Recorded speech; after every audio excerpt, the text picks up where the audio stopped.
Greetings from just off Orwell Lane. With the end of the previous episode, Can the Dead Talk? Season 2 officially came to a close. For the next 26 weeks, listeners would catch reruns thanks to Goodrich tires, in order to fit them within the 25 minutes allotted, including replacing the blue coal introductions with Goodrich ones. They slightly accelerated the recordings. Goodrich made these reruns stand out by cutting deals with different stations within the specific regions where Blue Coal had previously played the episodes, thereby attempting to reach a new audience despite the show's rebroadcasted nature. These 26-episode reruns are commonly referred to as the Goodrich Summer Season, or the 1939 Summer Season, which stands in contrast to the summer season of 1938, where Wells had starred in new episodes. The alteration of new shows to reruns was primarily a means to save costs for Goodrich and to maximize the strong return they had experienced after sponsoring the show the previous summer. Due to these 26 rebroadcasted episodes, canonically, the first episode of Season 3 would be number 104. To avoid confusion, however, I've renumbered them in accordance with the previous 2 seasons and cited the change below in the description. This brings us to September 12th of 1939, for while the rebroadcast series replayed most of Season 2, it did not air the Christmas episode, Give Us This Day, due to the nature of the summer season. Instead, a new episode was penned, presented tonight, starring Bill Johnstone as Lamont Cranston and the Shadow, and featuring Agnes Moorehead in her final appearance as Margot Lane, a tantalizing tale of terror, Conversation with Death. Who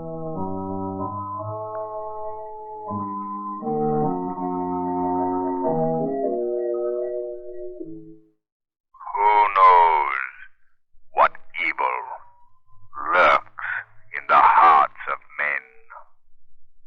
The Shadow knows.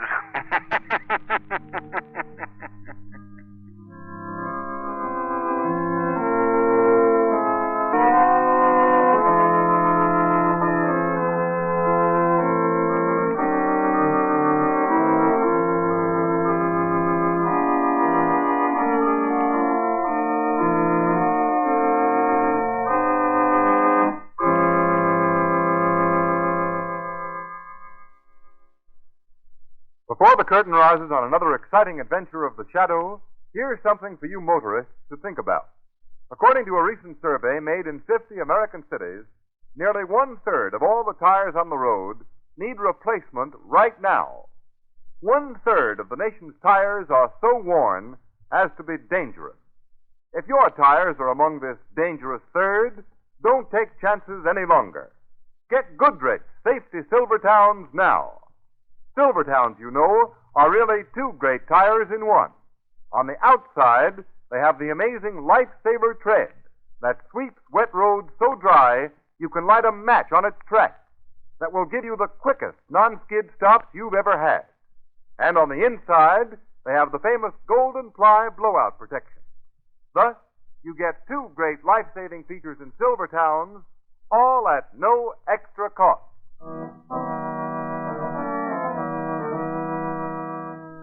The Shadow, mysterious character who aids those in distress and helps the forces of law and order, is in reality Lamont Cranston, wealthy young man about town. Cranston's friend and companion, the lovely Margot Lane, is the only person who knows to whom the unseen voice belongs.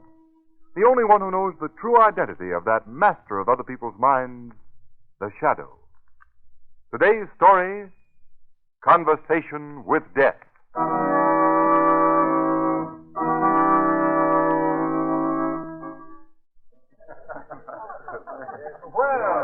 The fair seems to be a popular place tonight. Aren't you folks dancing at all? Cranston, what about you and Margot? You're both beautiful dancers. Well, the choice is with the ladies, John. But they seem to prefer the cool of the terrace and Dr. Latham's very interesting account of his experiences in the Orient. We can dance most any time, but it's seldom one can listen to so distinguished a scientist as Dr. Latham. Oh, thank you, Miss Lane. But I'm afraid I've been deadly dull. Oh, that, Montgomery, is a sin that never could be laid at your door. Oh, you're kind, Bernice. But if I've bored you, blame it on the occasion. Being guest of honor imposes the obligation of trying to be interesting. Ignore the interruption of my rowdy husband, Montgomery. Go right on. Come here, John. Sit beside me. I tell you, Monty, and you too, Cranston, you're both single. When you marry, don't permit your wife to dominate you as this little tyrant lords it all over me. Well, you poor fellow, John. You certainly have the appearance of a hen-pecked husband. Did you look in on the children, John, dear? Yes. Billy insisted on your telling him his bedtime story. But I knew if I called you to the nursery, we'd never get you out again. Did he go to sleep? Right off. And Betsy? Doesn't even know either of us are in the world. Sleeping the sleep of... No, I won't be tried. Excuse us, please. Now the most vital part of the Porter household is taken care of. Sorry, go on, Montgomery. You were telling us about the Renee, Orient. please. I've monopolized the conversation. But you know I never tire hearing about the Orient. Yes, I know. I remember I once held the Orient out as a bait to induce you to run off with me. Yes, DJ, before John. Bernice traded that trip to the Orient for a trip to Hoboken. That's where we were married. Oh, really? 10 years ago. 10 years. I've covered a lot of ground in that time. Geographically and professionally. Yes, and I have you two to thank for that. Well, do you mean, Doctor, that John and Renice share honors for your travels and your successes? I'd say Renice does. At least she started the chain of circumstances. If she hadn't turned me down in favor of John, I shouldn't have run off to the Orient and buried myself in science. Why, Renee, you've held out a romance on me. I never suspected there was ever anyone but John. Well, I must say, Montgomery was a swell rival. No trouble at all. He went out on the first punch. It's a good man who knows when he's beaten, eh, Latham? Oh, I don't know that it was a tribute to my common sense, Mr. Cranston. I rather suspect it was the result of a flaw in my character. You see, I'm not a fighter. I'm a brooder. Oh, that's bad. Beware the brooder. More deadly than the fire that brightly burns and quickly dies is the brooder's smoldering fury which from little things arise. Remember? Hey, I resent the implication that Bernice is a little thing. She's certainly the biggest thing in my life. Ah, what changes time can bring. John and Renice, this beautiful home, two lovely children. Well, it all makes me feel so terribly old. Yeah, it does seem as if John and Renice have found the true success formula. Yes, John, you must give me the formula. If you have a minute, I should like to talk over old times with you before I leave. Yeah. I'm sure the others will excuse us. Why, of course. Oh, John, take Montgomery to the library, and I'll have the butler bring you something to drink. Margot, you and Lamont will dance, I suppose? Yes, Renice, if I can speak for Margot. Of course you can, Lamont. I was beginning to think I'd lost that fatal fascination. Well, come along then, Montgomery. I've been looking forward to a little gabfest with you. If I may be permitted the role of a fond parent, I'll accompany you as far as the nursery. Always the doting mother. See you later, Margot. Yes. Right? Well, Lamont, why so pensive? I'm thinking, Margot, that little jingle you recited. More deadly than the fire that brightly burns and, how does it go? Quickly dies is the brooder's smoldering fury which from little things arise. Yes, that's it. Silly little thing. Yet it's not without truth.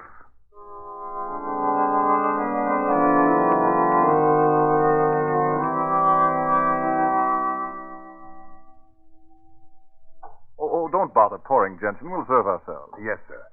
Is that all, Mr. Porter? Oh, yes, Jensen, that's all. Thank you, sir. Well, John, long time since we've had a drink and a cigar together. Yes, Monty. As I recall, we weren't on such friendly terms the last time, were we? Oh, I suppose I acted a jealous fool when I learned that you and Renice were going to be married. But you know, John, youth and love is a more violent combination than whiskey and gasoline. Well, a well-turned phrase, that. Drink? Eh? Oh, thanks.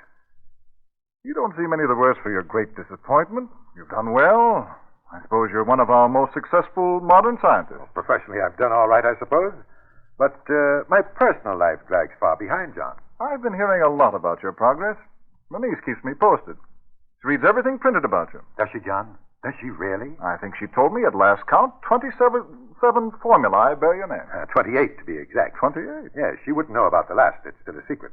In fact, it will remain a secret. Oh, but enough of shop talk. Hey, it's not fair to arouse my curiosity about something I'm never to know. Well, oddly enough, it'll be no secret to you, John. I'm going to tell you all about it. Well, I feel honored to be thus singled out. Yes. Singled out. How right you are. John, you're familiar with the potion scene from Romeo and Juliet, I suppose? Hmm? Oh, yes. Juliet takes a potion to make people think she's dead so she won't have to marry a man selected by a family. Is that what you mean? Correct. That potion was simply a dramatic device born in the mind of a playwright. But what men conceive, Men can try. You don't mean to tell me you've actually invented such a drug? Yes, John, I have. Good Lord. I have developed a drug that will bring about the physical characteristics of death. It can suspend all organic action, yet the brain will function though death seems apparent. Well, hold on a minute, Monty. At the risk of appearing stupid, do you mean that a person receiving a dose of this drug could be pronounced dead by a competent physician? Pronounced dead and buried. Yet he would be aware of everything that was going on about him? Fully aware and totally incapable of helping himself. Well, that's horrible. The most horrible thing imaginable. What sent you on a quest for a drug like that? Hate? Hate? Yes. Strange that such an unworthy emotion should be the motivation for a great scientific discovery, eh? I'm afraid I don't follow you. Oh, it's quite simple, John. I said before that I was a brooder. But you were joking. No. I'm not the sort of coward who is afraid to face himself. I am a brooder. You're not, so you can hardly appreciate what that means. But, Now, perhaps I can explain. You've no doubt had a physical injury, a sprained arm, a painful cut. yes. Well, you can well imagine how you'd suffer if there was no balm, no medicine to relieve that pain. How would it be if it were to go on and on? Yes, I can well imagine. A brooder suffers such pain, but the wound is in the soul. There is no cure except the balm of vengeance. A hate satisfied. Do you mean to tell me that you hate somebody with such an awful intensity? Yes, I do. Oh, you surprise me, Monty. I never suspected you were capable of such a hatred. Why, it surprises me more that you voice it. Well, why not voice it? I know of no more contemptible hypocrisy than the pretense of entirely lofty emotions. Surely you didn't invent this drug with the sole object of satisfying this desire for vengeance. perhaps not. But my hatred was eating away a part of me. I felt I could never be whole again while the sore persisted. I spent sleepless nights trying to wipe out this spirit cancer. That's what I call it, John. And burying the man you hate alive would wipe it out? Even the knowledge that I possess the power to completely express my hatred brought relief. Really, Monty, you amaze me. Truly amaze me. I refuse to believe you mean all you say. Oh, I see. This conversation distresses you, eh? Yes, it does. I think it's the strangest talk I've ever had. Well, then we'll change the subject. Let's talk about something else. Oh, say, by the way, isn't that a recent photo of Renice on the mantel? Oh, yes, it was taken last year when she was made president of the Women's Progress League. Oh, may I see it? Why, certainly. I believe it's her best likeness. I must have an oil made from it sometime. Here you are. Jove, she gets more beautiful every year. Doesn't she? I know I'm the luckiest man in the world having a wife like Renice. Yes, John. You've been fortunate. Most fortunate. Oh, the picture hardly does her justice. No picture could. Well, shall we drink up? Here's to her. To her. Ah, we let our drinks get warm. I'll pour another. Oh, no, never mind. This one is quite adequate. Quite. Mine tasted rather bitter. Oh, perhaps you're not accustomed to that particular brand. No, that's hardly the case. Oh, I suppose I can't stand these late hours as I once did. Monty, I think I'll... What's the matter, John? I don't know. The glass just dropped from my hand. Perhaps you'd better sit down. Yes, Monty, get a doctor quick. I can't move. I'm paralyzed. Yes. Yes, John, you're paralyzed. And no doctor can help you. Your body will assume the characteristics of death, and I will be a whole spirit again. A drink. You drugged it when I went to get Renice's picture. Yes.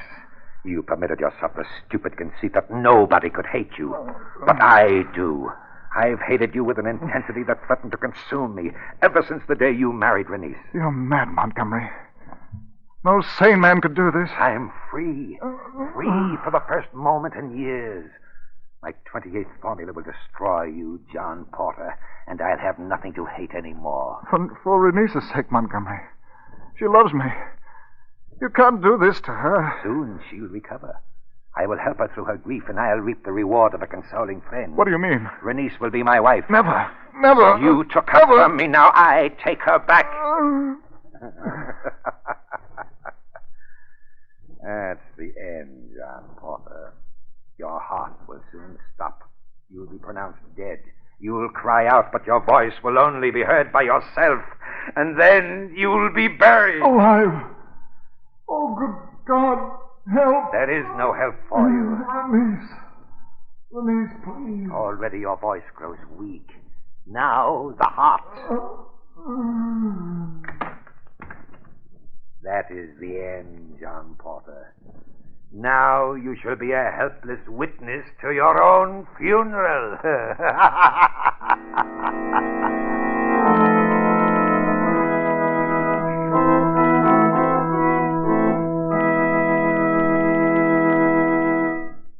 Before we go into the second part of the Shadow's adventure, here's a question for you. Who is it that today holds the same responsibility as the engineer of a fast train, the captain of a ship, or an airplane pilot? The Shadow knows. The man behind the wheel of his car is just as responsible as the engineer, captain, pilot. Their first thoughts are for the safety of their passengers. Your first regard as a motorist should be for the safety of those who ride with you. For their sake, for your own sake, play safe. It pays. And remember, motorists, safe motoring begins with safe tires. Switch to Goodrich Safety Silvertowns now. Silvertowns, don't forget, are the only tires in the world with the amazing Lightsaber tread. The tread that sweeps wet roads so dry you can actually light a match on its track. Yes, this tread actually dries wet roads. Stops you quicker, safer than you've ever stopped before. And more. When you put Silvertowns on your car, you not only get the greatest skid protection ever offered, you also get the blowout protection of the famous Golden Ply. Both at no extra cost.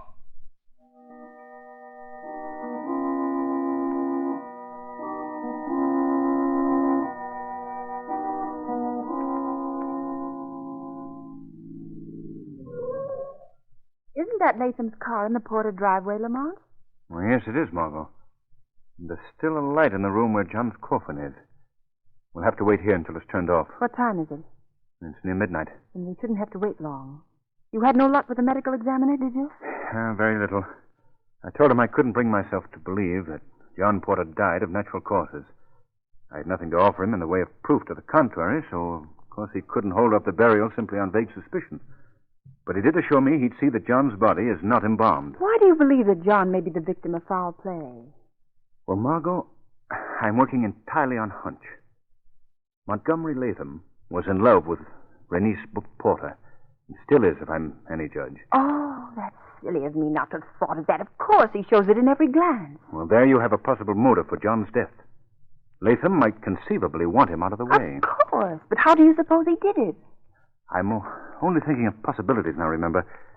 But I once put a painfully wounded dog out of his misery in just the way John Porter might have been killed. How, Lamont? By hypnosis. You mean that it's possible to kill a man by hypnosis? Quite possible.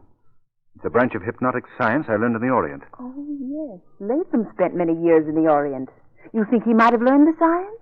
That's a possibility I can't overlook, Margot. Well, if that's the case, what can you do about it? If hypnosis stilled John Porter's heart, then it's possible hypnosis can start it again. In any case, I'm going to make the effort. Look. Look, Lamont. The light's just gone out. Yes. Come on, Margot. We've got another card to play in this frightful game.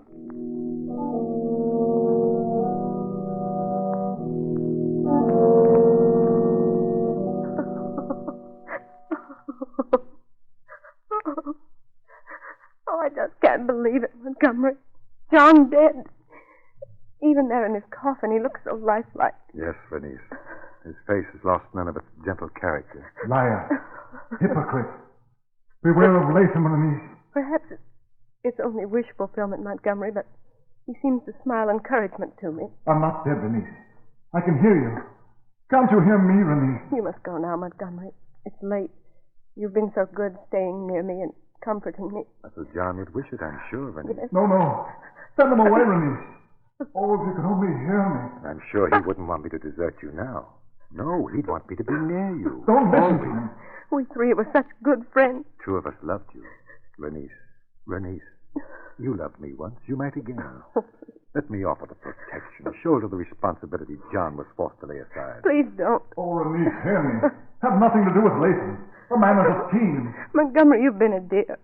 I'm sure John would be grateful for the comfort you brought me. I love you, Bernice. I've always loved you. And I, Montgomery, I feel closer to you than I've ever felt before. Oh, no, Renice, you mustn't. That statement makes me very happy. You've given me reason to hope. Renice, listen to me. You've got to hear me. Come now, Bernice. It's very late. You must try to get some sleep, dear. I've arranged for the housekeeper to sleep in the room next to yours. Oh, I can't leave him, Montgomery. I want to be with him as long as possible. Renice, my darling. I'll be near you always. You must rest, Bernice. You must carry on just as John would wish. Yes. Yes, I must. I'll go to my room. Poor John. My poor John. Renice, don't go. You must hear me. I've got to warn you against Latham. Renice, hear me. You must hear me. Don't. Oh. All right, Margot. Step in. They're gone. You're not afraid, are you? No, John was our friend. Why should I be afraid? I'll need your help. Take his hands in yours while I open his eyes. All right, Lamont. Got it? Yes, Lamont, I've got it. Now place your finger on his pulse. Be on the alert for the slightest beat. Yes, I will. Good girl. Now we'll see if the art of hypnosis has anything to do with John's condition. John Porter, you must heed me and act as I command. Yes, help me. You are not dead. No. You sleep under an influence which I will destroy. As I speak, the blood flows through your veins. Your heart takes strength as I will it. And now, it begins to beat. Beat. Beat. Beat. Beat. Beat.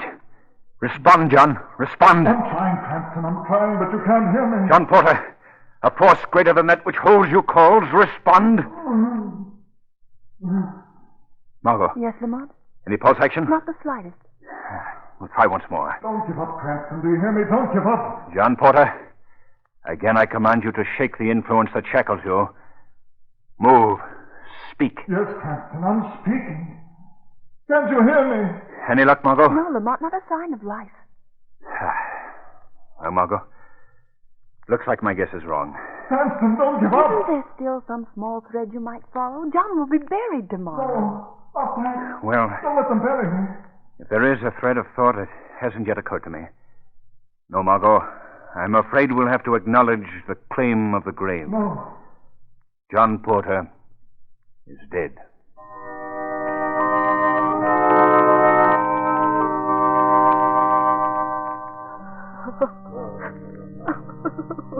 Into your hands, Almighty Father, we commend the soul of John Porter. Have mercy on him and succor his grieving widow.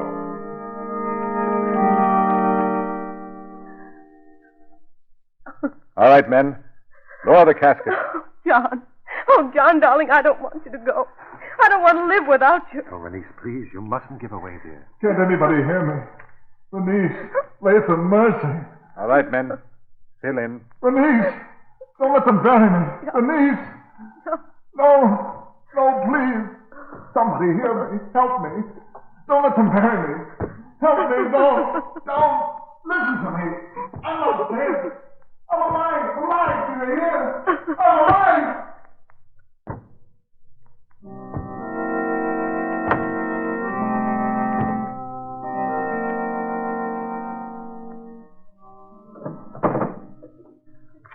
Lamont, just what do you expect to find in Latham's personal effects? And why have you set today, the day of John's burial, as your deadline? Call it a hunch if you will, Margot. But I want to thoroughly satisfy myself that John died of natural causes. I wonder if there might be another place where Latham keeps his papers. No luck in your quest so far? No, confound it. I've searched through everything. But I'll try again. Keep watching the road, Margot. Latham may come home. I hardly think so, Lamont. He must still be at the cemetery. Here, what's this?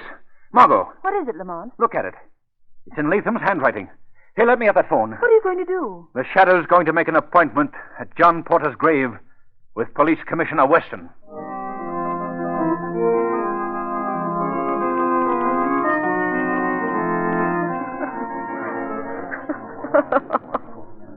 Come along, Bernice. There's no use standing here staring at John's grave. We must go home. There is no home now. Mrs. Porter, may I offer my deepest condolences? Thank you, Reverend Houston. God bless. Why, what does this mean? Who are these men that drive so fast into a cemetery? Why, it's the police. Police? Come along, Bernice. You mustn't be exposed to more excitement. Montgomery, wait. Hold on, everybody. Hold on. Mean? Don't anybody leave here. Commissioner Weston. What is the meaning of all this? I don't know, mister, but I expect I will in a minute. Shadow. Is Shadow here? Yes, Commissioner. The Shadow is here. Shadow? In the shadows. All right, then. Now, what's this all about? You phoned me to be Just here. a minute, Commissioner. You men there, start digging as fast as you possibly can. Bring John Porter's casket up and rip the cover off. Hurry. Go ahead, men. Do as he says. Bernice, are you going to permit John's grave to be desecrated? What's the matter? What Commissioner, is all this? have your men keep an eye on Latham. He may try to escape. Me escape? What does this mean? It means that your fiendish plot to murder your friend is exposed, Latham. Murder? Oh, this is ridiculous. Commissioner Weston, look behind you. Back of that monument. Bring over here. That's it. I've placed an envelope and a small bottle there for you. Montgomery, who is this that accuses you of killing John? Some lunatic, I suppose, making a wild and stupid guess. The Shadow doesn't guess, Latham. The Shadow knows. Find them, Commissioner? Is what you mean? Yes. That envelope contains a document describing a drug that Latham gave John Porter. What? Why, this would be preposterous. You can't deny it, Latham. You wrote the document yourself. It's in your handwriting. Bernice, don't listen. The man is mad. Go away. Don't touch me. What's in the bottle, Shadow? That's the antidote. If we hurry, it may save John Porter's life. Save his life. Oh, hurry. Please hurry. All right. Hoist it up. Quick. Don't let Latham escape. Grab him, Commissioner. Here, you. Here. Don't try anything like that. I wasn't trying to get away. I simply wanted Yeah, well, you won't take any chances. Snap the bracelets on him, Horton. Take him away. Okay, sir. The casket's up. Rip it open, quick. John! Now, Commissioner, pour the contents of that bottle into John Porter's mouth. Right. Here, lend a hand here, somebody. Sure, Commissioner. Now, hold his mouth open. Yes. There you are. Okay, Shadow. Now what? Now, we wait. He groaned. I heard it. Oh, John. John, speak to me. Stand back, Mrs. Porter. Don't touch him. Look. His eyelids are moving.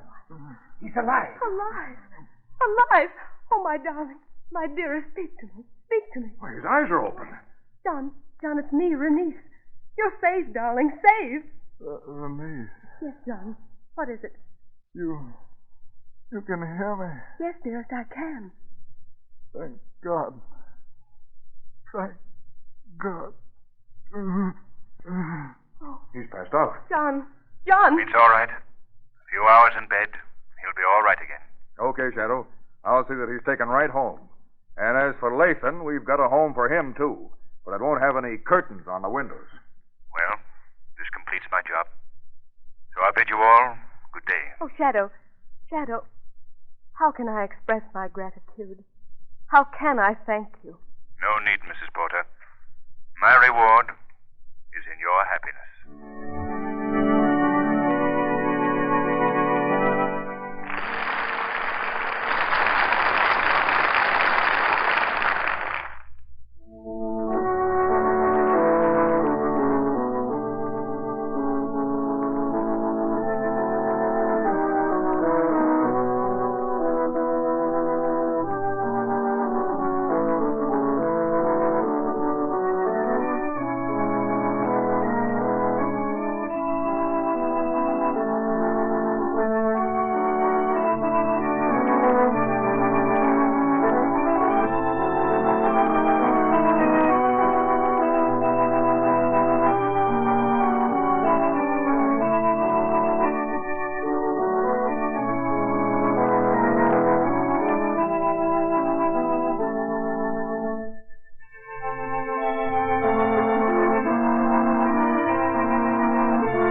Today's program is based on a story copyrighted by the Shadow magazine. All the characters and all the places named are fictitious. Any similarity to persons living or dead is purely coincidental. The Shadow magazine is now on sale at your local newsstand.